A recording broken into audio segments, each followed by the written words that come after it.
And welcome back, everyone, to the Digimon Partner Series. We're back. It's the new year. It's a new schedule, or just a fluctuating schedule.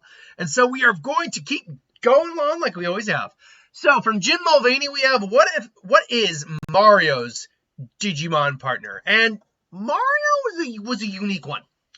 I always use that term, but Mario's a unique one because Mario is one of those characters who has had partners before. Luigi, Yoshi, Toad. It doesn't matter on the medium. Peach. Even working with Bowser on occasions for whatever the greater purpose was. Point being, Mario has had partners we can actually gauge a Digimon partner from. And when thinking of a Digimon partner for Mario, and thinking about the many partners he's had over his career, I think there's no greater comparison to create something for Yoshi. Yoshi has been his closest tried and true partner for probably the longest amount of time. Yes, Luigi is his brother, but Luigi has games to his own, so does Yoshi. Luigi actually seems to try to separate himself from Mario if he can. Now, obviously, it's the Super Mario Brothers in the movie. It's them working together. But point being, if you're talking about someone who is the partner, aid, companion, all the time to Mario, I think you'd be looking for closer to a Yoshi than a Luigi. So then, the question quickly becomes, what is the Digimon equivalent of a Yoshi? Or at least the closest one I could think of. Yoshi is a green little dinosaur that has an elongated tongue and can shit out eggs and use them for attacks. So, what does that translate to in terms of a Digimon? Well, in terms of like the abilities and such, there's not a really good comparison for that.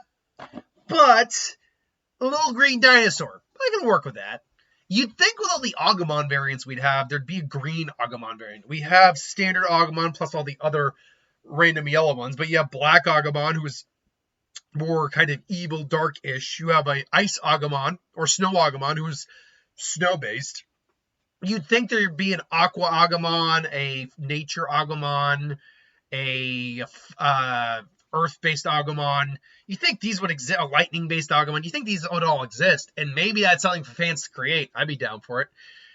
But as it stands, we don't have something like that, because honestly, an Agumon-type Digimon would probably work the best. But we don't have that, so I had to make do. Weirdly enough, the most Yoshi-looking Digimon I could find was not a rookie Digimon, but it is in this evolutionary line. So starting out real simple, we have Dracomon. It is a bluish-green little dragon Digimon. Isn't he adorable? That's about it. That's really all I was looking for, was a green little dragon dinosaur Digimon, and there you go. Now, the Dracomon Digivolution line has many different forms. Two of them particularly are Cordramon Blue and Cordramon Green. Now, obviously, that's a pretty more badass looking Digimon than Dracomon, but still, we're not focusing yet on where the Yoshi truly comes into play. Then, following that, we have the ultimate form, which is Groundramon. Now, Groundramon, I don't believe it's a virus type, although I believe it does. Let me actually type in Groundramon real quick. When looking up the Digivolution lines, a virus type did come into play initially for this Digivolution line, but ultimately I went against that because I felt that was kind of going off the beaten path just a little bit. But Groundramon is it is a virus type. I was right.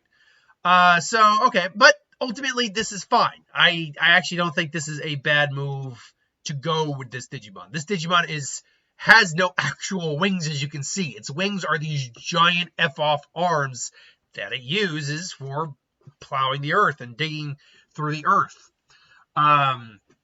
Should also note that actually the Cordramon line is also a virus type as well.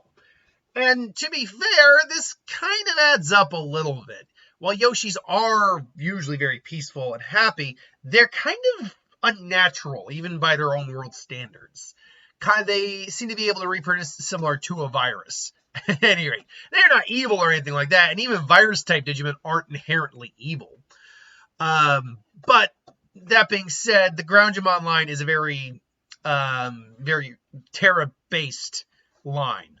But that still isn't the last Digimon on the Digivolution line on the list. Nor is it the Digimon that actually represented Yoshi the best. Because I'm looking through the megas, and I'm like, okay, there's got to be something here. Let me see, what could Groundramon turn into? Because honestly, Breakdramon is a giant shoveling, like, power equipment monster. It did not work in terms of a Digivolution for, like, Yoshi. Or at least a Yoshi-type Digivolution. That didn't really work in my mind.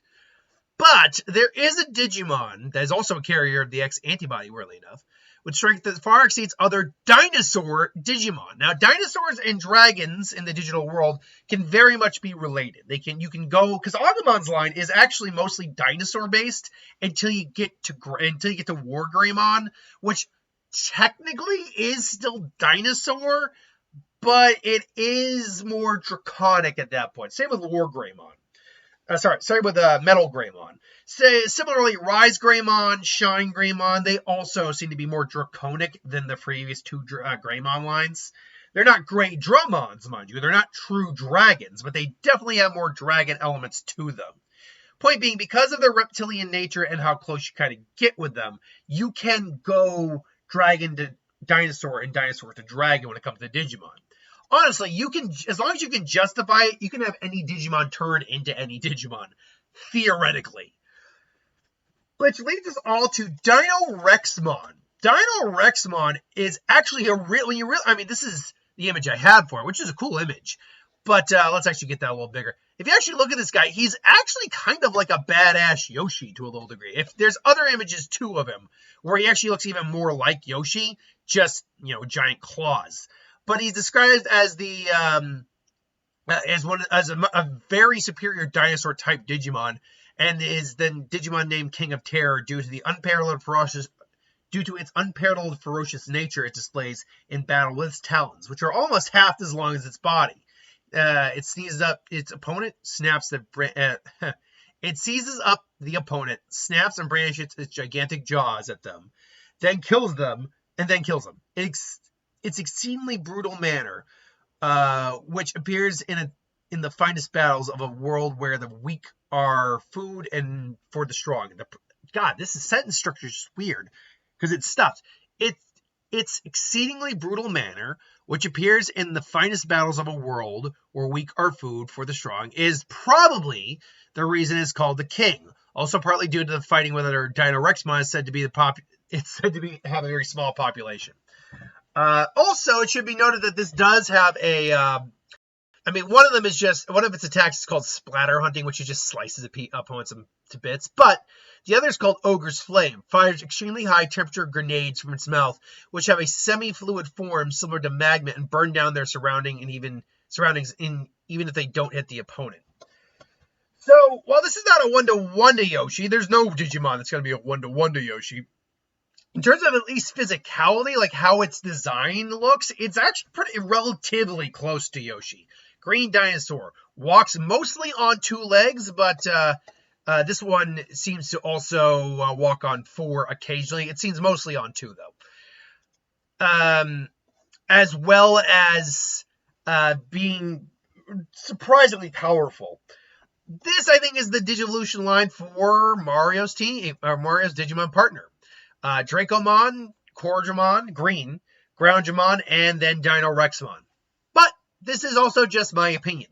Let me know what you think in the comments below. Until then, thanks for watching. Hope you enjoyed, and I'll see you folks for the next one. Have a good one.